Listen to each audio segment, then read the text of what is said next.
Subscribe sama dengan masuk surga. Like komen sama dengan cepat kaya.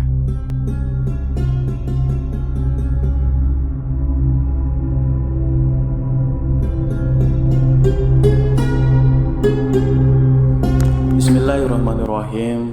Allahumma sholli ala sayyidina Muhammad wa ala ali sayyidina Muhammad. Saudaraku yang dirahmati Allah, dalam sebuah kisah bahwa di zaman Bani Israel dulu ada seorang wanita muda yang terkenal dengan sangat mempesona. Wajahnya ayu dan cantiknya, tubuh seksi menggairahkan. Sayangnya wanita cantik yang bertubuh aduhai ini menggunakan tubuhnya untuk hal yang salah. Semua potensi yang seharusnya mendekatkan pada Tuhan dimanfaatkan untuk mendapatkan uang dengan cara menjual dirinya. Ia adalah seorang pelacur hebat yang terkenal profesional. Ia viral di depan para lelaki hidung belang. Ia sangat pandai memuaskan laki-laki yang datang dengan nafsu syahwatnya.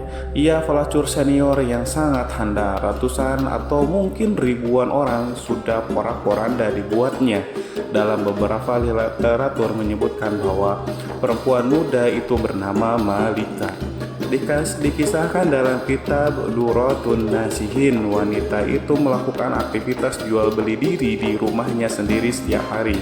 Malika menunggu para lelaki hidung belang dengan bernafsu di atas ranjang kerjanya. Ranjang pemuas nafsunya sengaja diletakkan di dekat pintu depan rumahnya. Ketika pintu depan itu dibuka, orang yang lewat depan rumahnya akan dengan mudah melihat Malika sedang berbaring santuy di atas ranjang.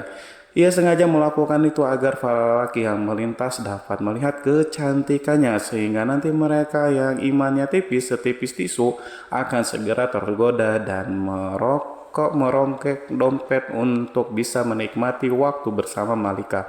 Konon Malika memasang tarif dengan harga yang sangat mahal, yaitu sekitar 100 keping dinar.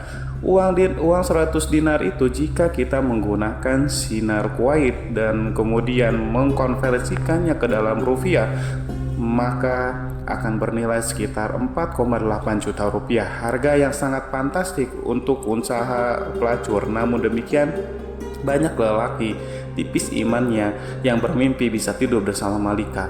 Tidak masalah bagi mereka walaupun harus membayar sedemikian mahalnya. Bagi mereka merupakan sebuah pencapaian besar, pencapaian luar biasa yang akan mereka banggakan di tempat-tempat tongkrongan mereka bila bisa menikmati Malika sang pelacur.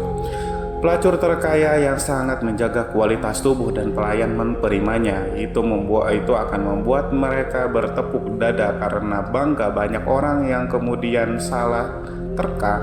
Mereka mengira bahwa Malika akan mati tua merana dengan penuh hina akibat perbuatan dosanya. Namun siapa sangka Allah memiliki takdir indah yang lain untuk Malika. Malika mendapatkan momen luar biasa yang kemudian mengubah seluruh jalan cerita hidupnya 180 derajat dari sebelumnya. Malika mendapatkan lelaki soleh sebagai suaminya. Dari pernikahannya, Malika dan suami memiliki 7 anak laki-laki soleh yang semuanya diangkat Allah menjadi nabi. Bagaimana bisa semua itu terjadi? Amalan apa yang sudah dilakukan Malika dalam hidupnya? Sebelum melanjutkan kisah ini, mari kita bantu channel ini untuk terus berkembang dengan cara mensubscribe dan mengaktifkan tanda lonceng. Jangan lupa berikan komentar yang baik, share video ini kemanapun supaya banyak yang mendapatkan manfaatnya. Semoga bernilai amal jariah karena membantu syiar Islam kepada manusia. Amin, amin, Allahumma amin.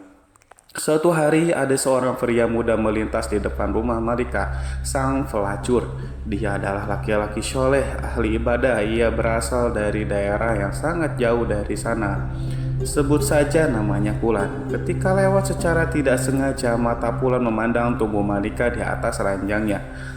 Kata orang-orang soleh, pandangan pertama yang tanpa sengaja merupakan rezeki, sedangkan setelah pandangan pertama, pandangan keduanya dan pandangan ketiganya adalah dosa karena sudah berbalut nafsu syahwat.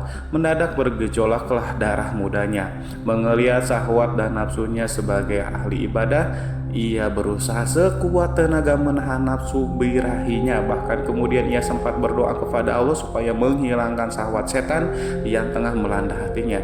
Meskipun sudah ditahan nafsunya terus membara, syahwat tubuhnya menegang dan akhirnya benteng imannya jebol. Ia tidak mampu lagi mengontrol hawa nafsunya.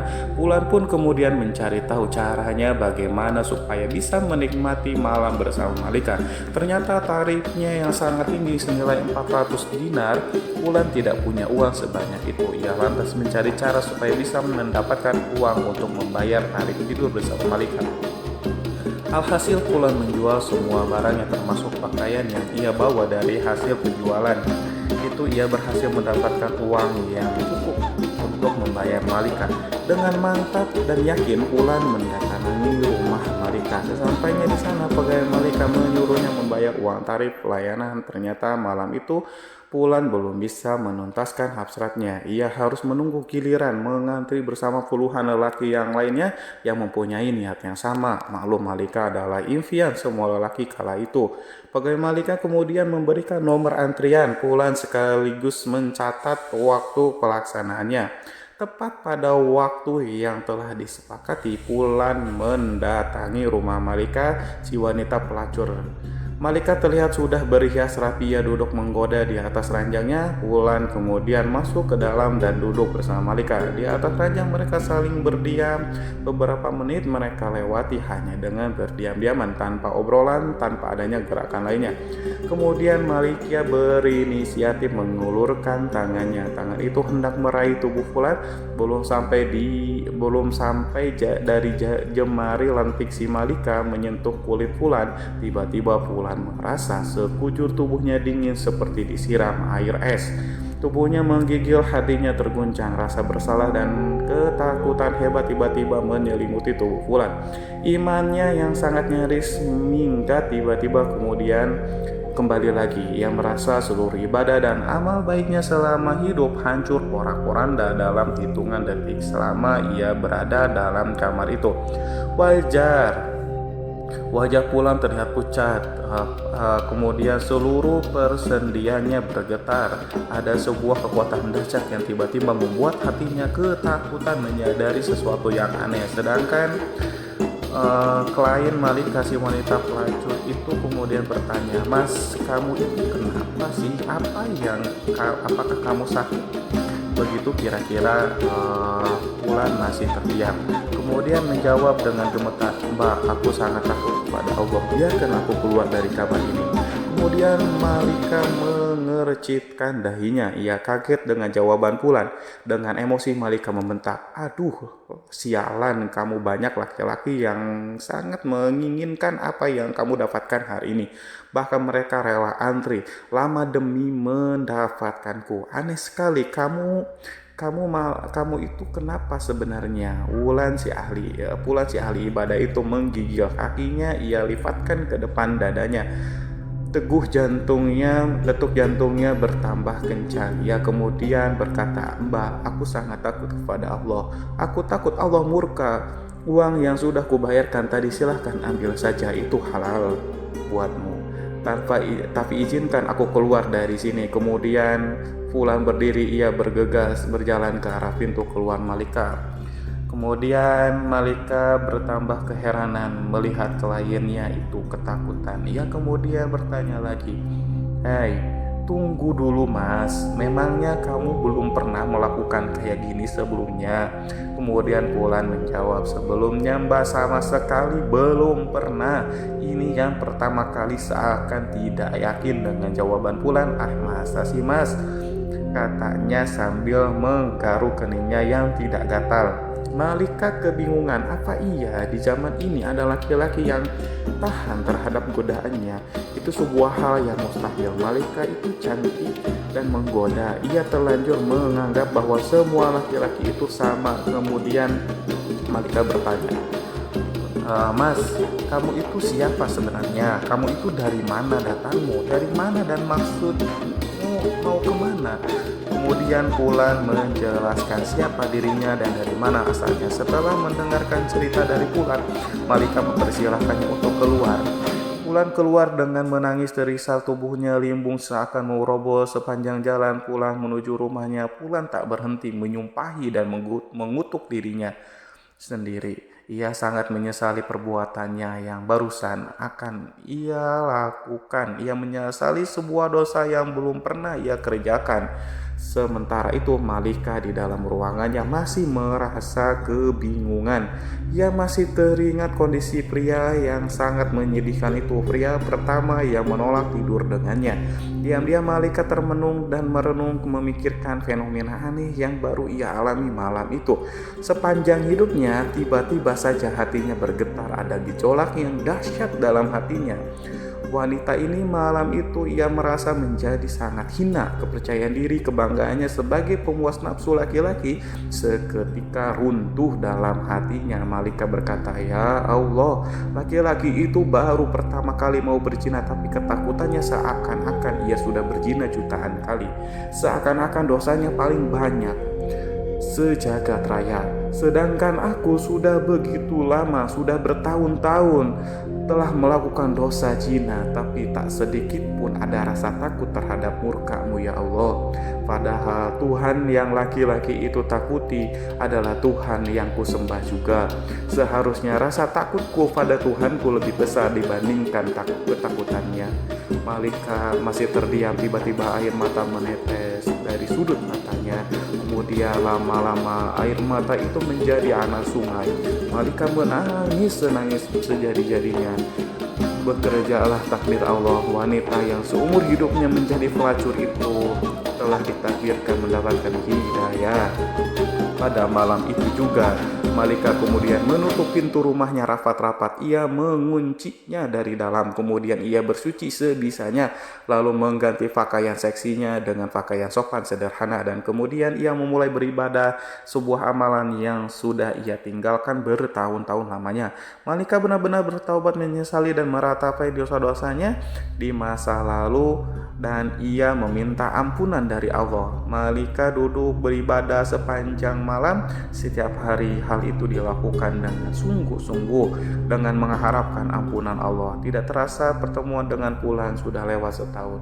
Diam-diam Malika selalu ingat kepada Fulan, lelaki soleh yang ia temui tahun lalu.